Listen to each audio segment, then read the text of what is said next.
Hello, mamas. I am so glad and so excited that we have Rachel Martin with us today. She is fantastic. As soon as I found out about her, I've been researching and learning more. Like when you have a friend that has gone through everything, written a book, author of the blog, I'll get it, findingjoy.net, and author of the book, The Brave Art of Motherhood. She has seven, you didn't hear me wrong, seven kids, and she has so much knowledge. I'm so glad she's a part of this event. So thank you. Thank you for having me. Yes, I do have seven kids. And then now I have four more bonus kids. So I'm remarried. So there's 11 total. I forget that. That's Yeah. my apology. See, people, even Mhm. amazing. 11. Yeah. So I'd love for you to tell us kind of what's your journey been so they can, if those that are not familiar with you go, okay, tell me about what Rachel's been through in the journey of finding the art of motherhood. Okay. Well, I've been through a journey. I tell people that all the time. I've gone through ups and downs. And I always say that people never expect, when you're in high school as a senior and you write your little, what do I expect in my life? Nobody ever probably writes down, you know what I want to do? I want to have seven kids. I want to have financial problems. I want to go through a really hard divorce. Like nobody writes that. We think of the crazy good stuff. So I'm divorced. I've been divorced now for almost 9 years. I'm remarried. So, but I went through this really hard time in my first marriage where I really tried to be, I always say, I tried to be the good mom, the good wife, the good person. But in that process, I lost myself. And I also didn't come face to face with a lot of truths about my own life. So during that time, I'm blessed with wonderful kids. We went through some really challenging financial struggles and all of that. And there came a day where I kind of say like my eyes were open to things, and no one plans to go through that path in life. And I ended up going through a challenging divorce, and then rebuilt my life. And I tell people all the time, it's written in The Brave Art of Motherhood, that I kind of lived a masked life. And this was pre-COVID, before the whole mask stuff came up. But I kind of lived this identity where on the outside, you might have thought, wow, she's got it together. She's homeschooling, she's got these kids, she's managing things. But in reality, I was running around. It's like the wizard and the Wizard of Oz, behind the scenes, behind the curtain, just trying to keep stuff together. And when it fell apart hard. And I was a writer at that point, and I was faced with either I start talking about the truths of what I went through, or I keep on hiding. And my journey for the last 9 years has been really talking about what life is like, was like before, and what life is like now, and what it takes to reclaim joy, find joy, and rebuild your life in the after. So I know there's probably lots more questions, but that's kind of it in a nutshell. I got remarried just about 15 months ago, which is its own journey in itself, but it's also this really redeeming place too. Oh, I love it. I love it. So when you say, because it's very similar to my journey, that I really felt lost in my motherhood journey. Nobody would know that. I would love for you to kind of share some of those feelings when you say you were lost. What did that look like? Kind of how did you feel? So we can really connect to some of the moms that are in that. Yeah. I think the lost part, it's an interesting place because I kept myself really busy to avoid feeling like I was lost. Like I would go down to our laundry room was a storage room, and I would organize it and do all this almost like mindless stuff. And then I could say, hey, look what I've done. But it was almost this numbing place of, Mm. instead of being busy in the spaces where I was, or feeling into like, I don't know who I am anymore, I would find all these activities to keep myself busy. And it's not that crafts or activities or all of that aren't, it's not important. I'm a big proponent and I want us to have that. It's that I was running from where I was. And the lost was this like moment where when I'd have a little bit of silence or stillness, which is hard when you have young kids, Yep. is all of a sudden I would look in the mirror and I'd be like, I just don't even know who I am anymore. I don't know what I like. I don't know what I'm doing. I know I'm a good mom, but I'm not happy. And that phrase, I'm not feeling happy, really resonated. I ended up writing, I forgot how to be the happy mom. And I thought I was the only one that felt it. And then that ended up actually going really viral. And it was more about, I was really good at keeping things together and really good. I kind of got the mom thing down by that point. But then if someone said to me, well, are you happy? I'd be like, well, I don't know. And even that kind of pause, that doubt of thinking, I don't know, that was the red flag for me. That is so awesome. I think a lot of us moms can easily do the same thing, if not most of us have felt that way in the journey of motherhood. So through the art of motherhood and you writing your book, have you found ways to help women get out of feeling lost? Like how did you get out of that space? Well, the first part is actually being okay to admit, you know what, I might be lost. And that's really hard to admit because we live in a world where we're supposed to keep it together. And to say that we're lost, it's almost like I felt like I was racing down the interstate at full speed. And if you say that you're lost, it's like hitting the brakes at the same time. And then it's a spin out. So I was terrified of that because I thought, well, how am I going to do this and manage and keep things together? And especially 4 or 5 years ago, when prior to the real part that we have on social media, there was this idea. I would joke like, I'd look at these moms and they have their perfectly white houses and their kids are eating chocolate ice cream cones on the couch and nothing's dripping and I can't keep it together. And Yes. yeah, you get it. Like we had it. So it was just like, how can I say I'm feeling this way? But what I found was the moment I voiced it, all of a sudden it gave courage for other women and other mom to say, you know what, I'm feeling this way too. Yeah. And that kind of collective exhale meant that we were okay with being okay. And that was the first step for me, was being okay with being okay. Mm, I love that. That this is why all of you should go and follow her on Facebook and everything because there's multiple times since I've found her, I'll be like, how does she know that? That's on my heart. She really wears the mom heart so well. And it's just genuinely you voicing how so many of us feel. I'm going to share one of your quotes that you said. Okay. Sometimes you have to let go of the picture of what you thought life would be and learn to find joy in the story you are actually living. So that fits really well with we all want the white walls, white furniture, white house, everybody's looking picture perfect.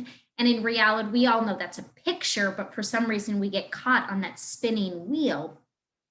How can we embrace that picture of what our life is and find joy in that rather than in the what we should be thinking it should be? Well, that quote is, there's a lot of backstory with it. Yes. So, you know that I went through a divorce and I tell the kid's story is very different because if I was making it seem like things were a certain way. So my kids have had these stories too. And my one son and I, we have a really estranged relationship. He lives in Minnesota. I live in Nashville. I haven't seen him very much in the last couple of years. We're in this process of healing, but the day I wrote it was the day that I said, you know what, you can stay in Minnesota and not come back to Nashville. And he was only 16 at that time, but I knew like this couldn't go on anymore. But my mom heart was broken. This isn't what I wanted. Like, what mom thinks that when they're holding their child, that one day they're not going to want to come back to you? And so I was really broken. And this is right around the time when my book was released. And then there was a day where I was on the Today Show, which I think people think, wow, pinnacle. This is an amazing moment. She's done it all. And my agent said, quick, let's get a picture of you. And so I have this picture taken where it says today is, because that's what they do. And it Yeah. said November 9th. And everybody was so excited. But that picture, that was my son's birthday that I hadn't seen.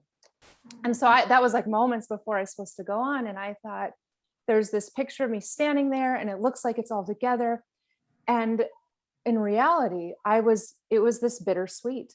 I was at the top of the world, but also at the bottom of the world in the very same second, because I achieved something that was amazing, but I was also grieving this son of mine. And that's, I think, what it means about letting go. It's not about saying, I forget everything. It's not a part of me. It's coming to grips with where we are now and being okay with being happy again when our lives aren't perfect. And for me, I would find myself a lot in the beginning thinking, I shouldn't be happy right now because he's not here. Because how could I be a good mom if I'm being happy right now? Shouldn't I be grieving? And then the realization came that there were other kids in my home that needed me to find myself again, to find that happiness, to be present for them, even in the experience of feeling the loss. And when I got remarried, this son, he didn't come, and I had to. We spoke to our kids, both my husband and I spoke to my kids, and the thing I said to them was that our timelines are all different. And I said that your brother's timeline is not at the place where our timelines are right now, but that's okay. We love him where he is, and we'll wait patiently for our timelines to intersect again. And to me, that's what that place is, of finding joy in where you are right now. Oh my goodness. I didn't know the backstory of that Yeah. particular one. That is beautiful, Rachel. I think we can all find areas that we fit ourselves into that mold, and learning to be okay with being happy even though it's not the ideal situation. I'm that takes practice to do that. Now, how I would, because it takes practice for me to be happy with scenarios that I don't like, whether it's family and motherhood or Right. whatever. So, do you have things that have helped you to be happy when things aren't happy? Well, I think COVID taught us all that. Yeah. Honestly, in a way, COVID said, for me, I was naive prior to it. I actually thought the foundation of normal probably couldn't be adjusted. I mean, I was on that train, like our normal is going to look like normal. I'm going to be able to go to Target whenever I want to go to Target. And Mhm. all of a sudden, boom, it was weeks because I got married in February. And by the end of March last year, boom, it was gone. Right. So all of a sudden, I think we all were taught that. And what I really believe it taught everybody was to treasure the smaller things in life, to treasure, like, wow, you know what, my neighbor next door, that's my person. I need to reach out to that person, because when we were all isolated, no longer was it that I could just get in a plane and go see my family in Minnesota. It was now, wow, I'm really grateful for my neighbor across the street waving at me when I get home right now. And it really allowed us to see the small things. And that's one of the things I celebrate is, look for the constants in life. When life is crazy, there are things that are constant. Rainbows after a storm. I mean, it's cliche as it could be, but it's going to Mhm. happen. Yeah. Or that spring will come. Or I say even the smallest things, man, that coffee smells good, is being Mhm. aware of those things that we could dismiss. But when we start to dismiss the beauty and normal, we really miss the gift of what we have in this moment. And I honestly can't think of, like, my youngest guy, he has celiac disease, and when he was a Mhm. baby, I remember thinking, wow, there was this moment in the hospital where my whole life got upended at that moment, and all I wanted was normal. And I Mhm. think that's the most profound thing, is that when people go through crisis, all they want is a normal, boring day again, because something about normal means security and peace and beautifulness and happiness. And it's becoming aware of the sacredness in our everyday. I love that. And learning to be happy with the normal, because Right. Mhm. so often when we're in the normal, then we're dissatisfied. So we have to find, like what you're saying, that happiness, because those small simple things will bring us happiness. If you're not happy now, when it gets better, you're not going to be happy then. So Right. things trickle.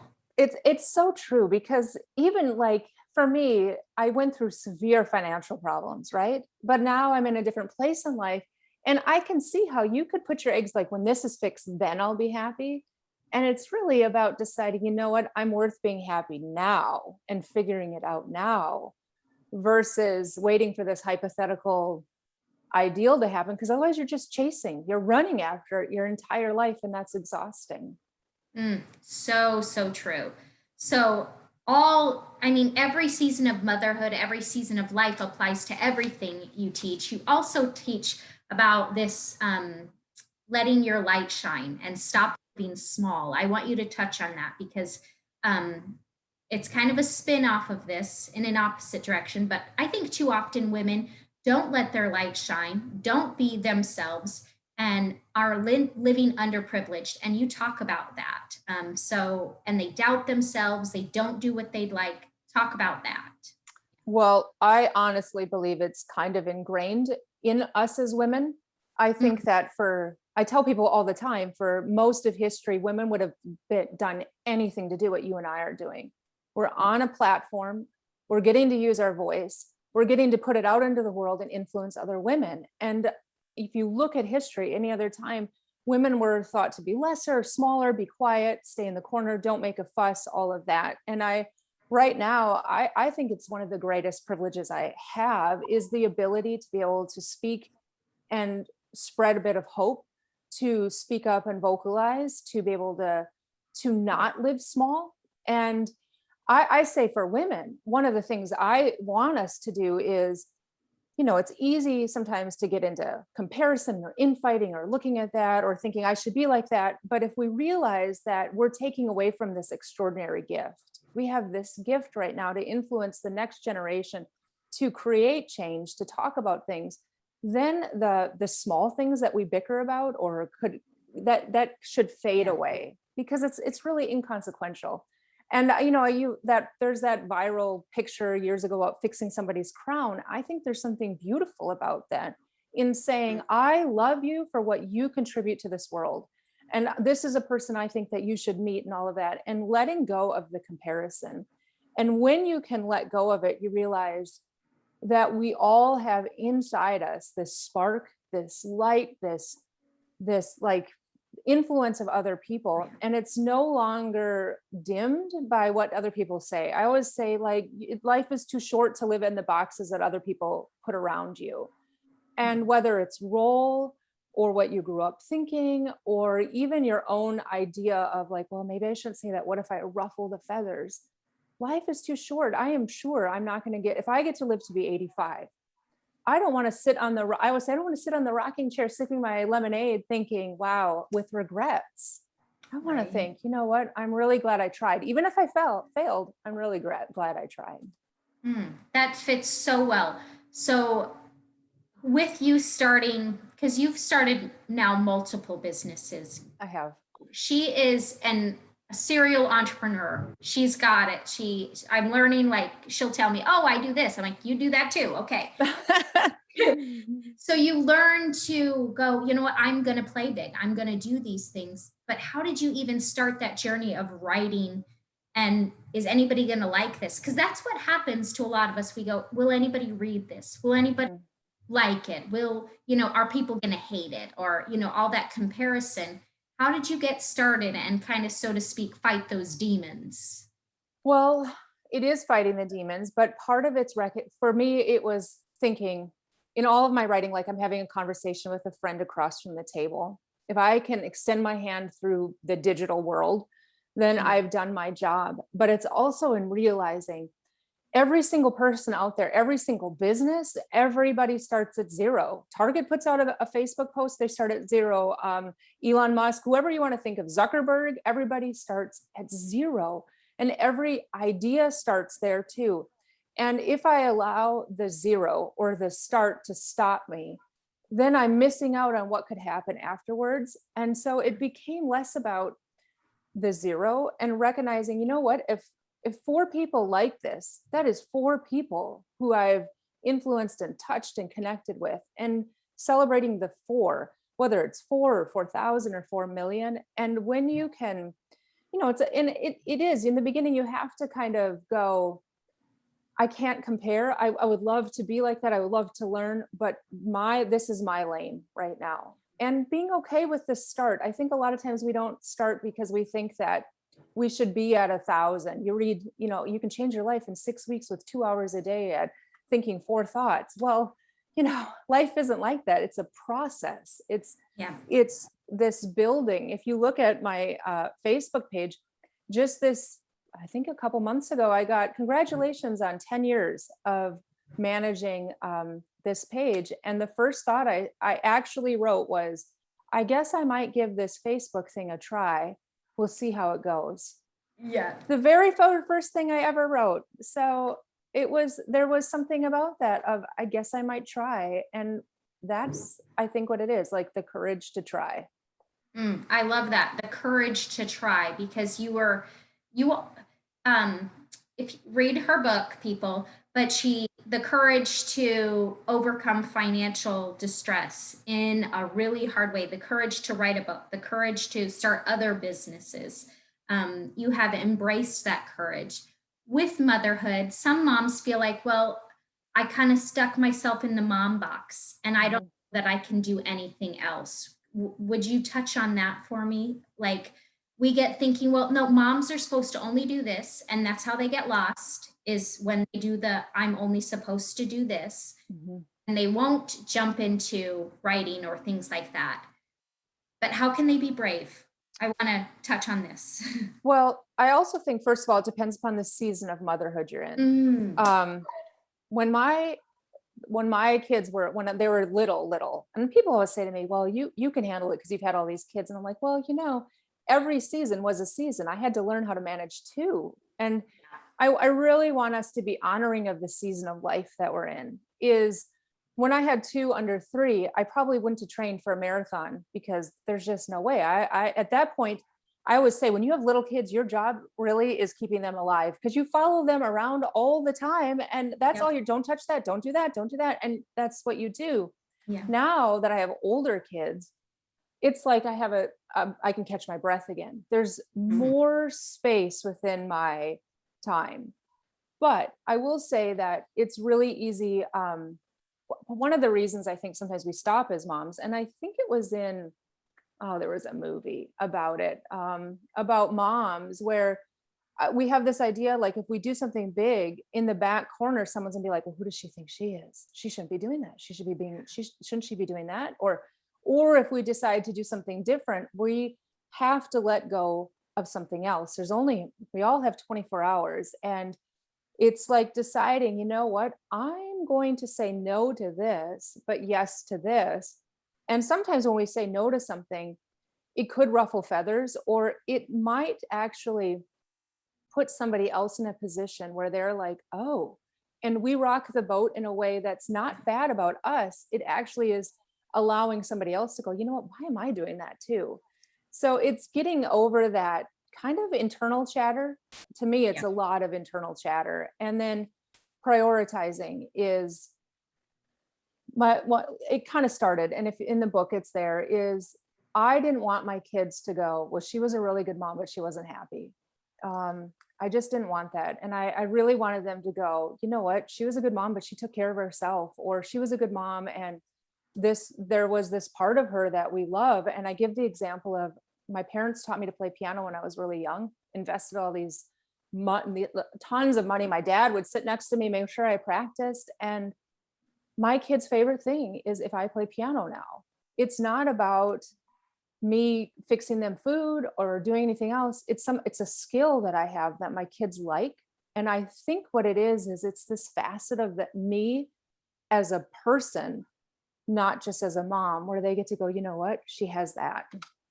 Ooh, I absolutely, that's one of the biggest things that I love is when our kids see us in different lights and that are just us, like it's tied to wife, mom, whatever. One of the reasons I started my journey was I teach before I had my son, when I had 3 girls, I would teach them, you can do anything, you can be anything. And then at the same time, I wasn't doing some of my dreams. We've got to be living it if we want them to actually do it. So I love that. Well, thank you. My kids will call me out sometimes. They're like, don't you write about this, mom? And then you're stressed. I'm like, oh, for crying out loud. Yes, you know. They are the best teachers, I tell you, these kids that we have.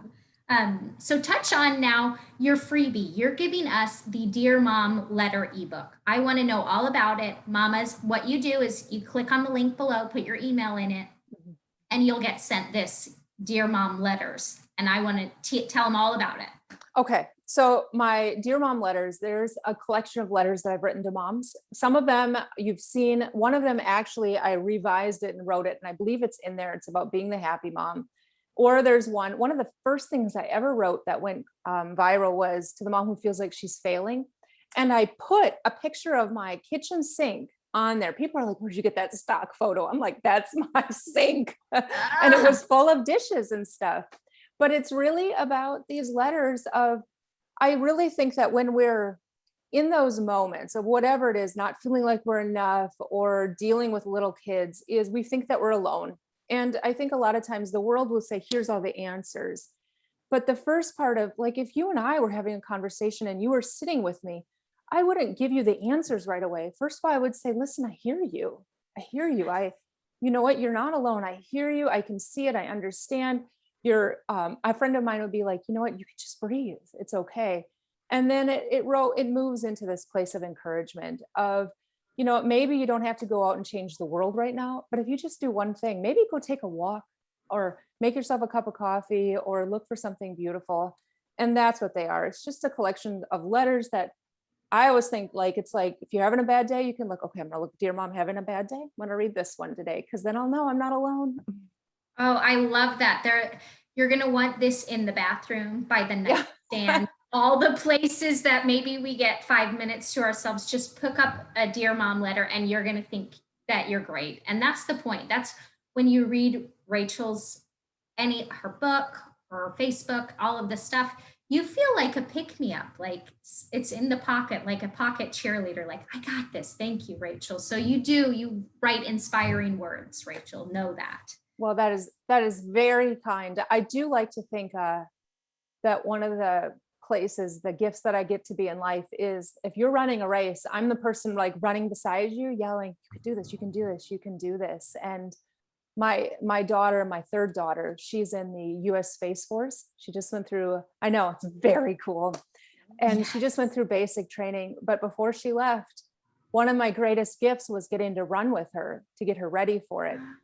And I would run beside her and I would say, you got this, Grace, you got this, you can do it. And she'd be like, I can't do it. And I think that's what we do as moms, is we believe in them so much so that when she calls us, she says, I passed, you know, my head was like, it's, I believe in you. So, oh, I love that so much. Yeah. Tell them where they can find you on all your handles, and then where they can buy your book. Okay, well, you can find me if you're on Facebook, you just search Finding Joy, you'll probably find me. But if you search, the URL is Finding Joy blog. And Instagram, I always laugh because I'm finding _joy, because somebody took Finding Joy 8 years ago. So that's me. And then my website's, imagine this, it's findingjoy.net. And my book is, you can order it via Amazon or Barnes and Noble, Books A Million. Sometimes there's a couple bookstores where you can find it too. So that's where I am. Awesome. Thank you so much for sharing your wisdom, loving on all these mamas. I can't thank you enough. So, well, thank you for what you do for moms. I'm telling you, you change people's lives. oh, thank you. Thank you so much. Go follow her. Remember the freebies below. Click on it so that you can get these letters and have them all over your house. So when you need to pick up, you just pick up Rachel and she's there. So thank you. You're welcome. Thank you.